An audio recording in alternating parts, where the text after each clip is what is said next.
नमस्कार, बहुत स्वागत है आपका हिंदी खबर के स्पेशल रिपोर्ट देख रहे हैं आप और मैं हूं आपके साथ श्रेया दीक्षित। आम आदमी पार्टी के राज्यसभा सांसद और डिप्टी लीडर अशोक मित्तल के घर और यूनिवर्सिटी पर ईडी की छापेमारी हुई और राघव चड्ढा को उच्च स्तरीय सुरक्षा दी गई। इन दोनों घटनाओं ने पंजाब की राजनीति को उबाल पर ला दिया है। सवाल उठ रहे हैं कि ईडी की रेड और उसी दिन जेड प्लस सिक्योरिटी का ऐलान, क्या ये सिर्फ इत्तेफाक है या फिर सियासी टाइमिंग का मास्टर प्लान? आम आदमी पार्टी का आरोप है कि एजेंसियों का इस्तेमाल विपक्ष को दबाने के लिए किया जा रहा है। आम आदमी पार्टी से 2027 के चुनाव से जोड़ रही है और केजरीवाल से लेकर मान तक ये साफ कर दिया गया है कि बीजेपी को इसका करारा जवाब पंजाब की जनता आने वाले चुनाव में देगी। रिपोर्ट देखिए। राज्यसभा में आम आदमी पार्टी के डिप्टी लीडर के घर ईडी की रेड पर भारी बवाल। आम आदमी पार्टी ने केंद्र पर जांच एजेंसियों के दुरुपयोग के लगाए गंभीर आरोप। राघव चड्ढा को जेड प्लस सिक्योरिटी देने की टाइमिंग पर भी उठे सवाल। कुछ दिन पहले आम आदमी पार्टी ने राघव चड्ढा को राज्यसभा में पार्टी के उपनेता के पद से हटा दिया था और राज्यसभा सांसद अशोक मित्तल को राज्यसभा में आम आदमी पार्टी ने डिप्टी लीडर बनाया। लेकिन अशोक मित्तल के जालंधर स्थित घर और उनके निजी यूनिवर्सिटी पर ईडी की रेड ने पंजाब से लेकर दिल्ली तक सियासी भूचाल मचा दिया। आम आदमी पार्टी ने आरोप लगाया कि राघव चड्ढा ने बीजेपी की मदद से अशोक मित्तल के घर पर ईडी की रेड कराई है। साथ ही आम आदमी पार्टी से 2027 में होने वाले पंजाब विधानसभा चुनाव से भी जोड़कर देख रही है, क्योंकि जिस वक्त आम आदमी पार्टी के डिप्टी लीडर के घर पर ईडी की रेड चल रही थी, उसी दौरान राघव चड्ढा को मोदी सरकार की ओर से जेड प्लस सिक्योरिटी देने की खबर भी सामने आई, जो सीधे सीधे साजिश की ओर इशारा कर रही है। आम आदमी पार्टी का कहना है कि ये एक तीर से दो निशाने की रणनीति है, जिसमें एक तरफ आम आदमी पार्टी के नए डिप्टी लीडर को दबाव में लाना, दूसरी तरफ राघव चड्ढा को राजनीतिक संदेश देना। सवाल ये है कि क्या ये सिर्फ एक कानूनी कार्रवाई है या चुनावी पटकथा का पहला सीन? क्या ईडी की रेड और जेड प्लस सिक्योरिटी की टाइमिंग महज संयोग है या इसके पीछे कोई गहरी राजनीतिक चाल है? ये तो बीजेपी की केंद्र सरकार की इलेक्शन से पहले की रणनीति है। वो इलेक्शन की तैयारी कर रहे हैं सिर्फ और सिर्फ आम आदमी पार्टी के लीडर्स को झूठे केसों में उलझा के। एक नहीं, मल्टीपल टाइम्स हम देख चुके हैं कि कैसे पहले अरविंद जी को, फिर मनीष सिसोदिया जी को, सत्येंद्र जैन जी को, संजय सिंह जी को, सबको झूठे केसों में फंसाया गया। कई बार सुप्रीम कोर्ट से, हाई कोर्ट से, अलग अलग कोर्ट से जिस तरीके की कार्रवाई करते हैं ईडी और सीबीआई के जरिए केंद्र सरकार करती है, उनको झाड़ भी पड़ चुकी। लेकिन ये अपनी हरकतों से बाज नहीं आते, क्योंकि पता है भाजपा को आज की डेट में कि इनका पंजाब में 2027 में खाता भी नहीं खुलने वाला। इस करके सिर्फ और सिर्फ जैसे इलेक्शन की तैयारी चल रही होती है, ये सिर्फ और सिर्फ बीजेपी की इलेक्शन तैयारी है और इसके अलावा कुछ नहीं है। आम आदमी पार्टी ने इस रेड को 2027 में होने वाले पंजाब विधानसभा चुनाव से जोड़ा है और कहा है कि जहां भी चुनाव होता है वहां सत्ता पाने के लिए केंद्र की मोदी सरकार इसी तरह से चुनावी राज्यों में एजेंसियों की कार्रवाई तेज कर विपक्ष को कमजोर करने की कोशिश करती है। पंजाब से लेकर दिल्ली, बंगाल और झारखंड तक इस तरह की कार्रवाई की गई। जब दिल्ली में चुनाव होने वाले थे तब भी अरविंद केजरीवाल को इसी तरह से शराब नीति में गड़बड़ी का आरोप लगाकर ईडी ने कार्रवाई की थी, लेकिन कोर्ट में ईडी की दलील खारिज हो गई और केजरीवाल की ईमानदारी जीत गई। आम आदमी पार्टी का आरोप है कि अब एक बार फिर से उसी तरह से ईडी का इस्तेमाल पंजाब चुनाव से पहले आम आदमी पार्टी को डराने के लिए किया जा रहा है। आम आदमी पार्टी के राष्ट्रीय संयोजक अरविंद केजरीवाल ने मोदी सरकार पर हमला बोला और कहा कि मोदी जी ने पंजाब में चुनाव की तैयारी शुरू कर दी है, लेकिन पंजाब के लोग ये बर्दाश्त नहीं करेंगे और बीजेपी को इसका करारा जवाब देंगे।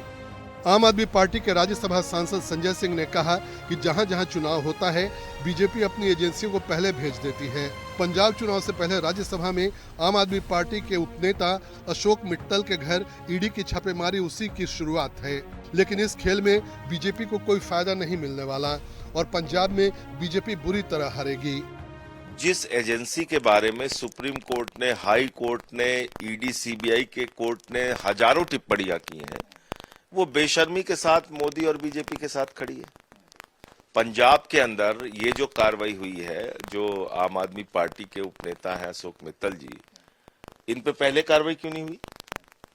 ठीक चुनाव के कुछ महीने जब रह गए तो आपने एक खेल शुरू कर दिया। इसका मतलब लोगों को समझ में आता है कि जहां चुनाव है वहां ईडी है, वहां सीबीआई है, वहां चुनाव आयोग है। तो इसी के तहत ये खेल किया गया है। लेकिन मैं मोदी जी को और बीजेपी को साफ तौर पे कहना चाहता हूं, इससे कोई फायदा आपको होने वाला नहीं है। पंजाब में बीजेपी बुरी तरीके से हारेगी, इसके अलावा कोई रास्ता नहीं। कुछ दिन पहले डॉक्टर अशोक मित्तल को राज्यसभा में आम आदमी पार्टी का डिप्टी लीडर बनाया गया था। इससे पहले यह पद राघव चड्ढा के पास होता था। माना जा रहा है कि इसी सियासी बदलाव के बाद ईडी की एक कार्रवाई हुई। आम आदमी पार्टी के राष्ट्रीय मीडिया प्रमुख अनुराग ढांडा ने दावा किया है कि उनके सोर्सेज ये कंफर्म कर रहे हैं कि पिछले दिनों राघव चड्ढा की बीजेपी की टॉप लीडरशिप से मुलाकात हुई। उसी मीटिंग में यह तय हो गया कि डॉक्टर अशोक मित्तल के यहाँ पर ईडी की रेड कराई जाएगी और राघव चड्ढा को ज्यादा सुरक्षा दी जाएगी। इससे पंजाब में बीजेपी के चुनावी कैंपेन का आगाज होगा। ये लगता है कि भारतीय जनता पार्टी ने पंजाब में भी चुनाव की तैयारी शुरू कर दी है और जनता में भारतीय जनता पार्टी इतनी अलोकप्रिय हो चुकी है कि उनकी चुनाव की तैयारी ईडी से शुरू होती है। हमारे राज्यसभा के सांसद डॉक्टर अशोक मित्तल, जिनको हाल ही में डेप्यूटी लीडर सदन में बनाया गया था आम आदमी पार्टी की तरफ से, उनके घर पर ईडी की रेड हुई है। ये साफ तौर पर बीजेपी की बौखलाहट दिखाता है। क्या भारतीय जनता पार्टी लोगों के बीच में इतनी अलोकप्रिय हो चुकी है कि उसकी चुनावी तैयारी, लोग तो अपनी चुनावी तैयारी ग्राउंड पे लोगों से मिलकर अपनी नीतियां बना के करते हैं और भारतीय जनता पार्टी अपनी चुनावी तैयारी ईडी और सीबीआई के जरिए करती है। सियासत में टाइमिंग का अहम रोल होता है और आम आदमी पार्टी के सांसद के घर ईडी की रेड की टाइमिंग भी बड़ा सवाल बन गई है। आम आदमी पार्टी का दावा है कि केंद्र सरकार ने राघव चड्ढा को Z+ सुरक्षा दे दी है और ये पूरा घटनाक्रम एक राजनीतिक संदेश है। इस बीच पंजाब सरकार ने बड़ा फैसला लेते हुए राज्यसभा सांसद राघव चड्ढा को दी गई सिक्योरिटी वापस ले ली है। पंजाब के मुख्यमंत्री भगवंत सिंह मान ने सोशल मीडिया एक्स पर ट्वीट कर लिखा, भाजपा की तरफ से पंजाब चुनाव की तैयारी शुरू। आम आदमी पार्टी के राज्यसभा सांसद अशोक मित्तल के घर और यूनिवर्सिटी में ईडी की रेड, टिपिकल मोदी स्टाइल। हम वो पत्ते नहीं जो शाख से टूट कर गिर जाएंगे, आंधियों को कह दो अपनी औकात में रहें। सवाल इसलिए भी उठ रहे हैं क्योंकि पंजाब की लवली प्रोफेशनल यूनिवर्सिटी के फाउंडर और vice chancellor doctor Ashok Mittal को साल 2022 में ही आम आदमी पार्टी ने राज्यसभा सांसद बनाया था। 4 साल के दौरान उनके खिलाफ ईडी की ओर से किसी भी तरह की कोई कार्रवाई नहीं की गई, लेकिन जैसे ही आम आदमी पार्टी ने राघव चड्ढा को राज्यसभा के उपनेता पद से हटाकर अशोक मित्तल को ये जिम्मेदारी दी, ईडी की कार्रवाई ने सियासी बहस को और तेज कर दिया है। आम आदमी पार्टी के राज्यसभा सांसद अशोक मित्तल के 9 ठिकानों पर ईडी ने रेड की। अशोक मित्तल के जालंधर वाले घर पर ईडी ने छापेमारी की तो लवली प्रोफेशनल यूनिवर्सिटी और गुरुग्राम समेत बाकी ठिकानों पर भी पहुंची।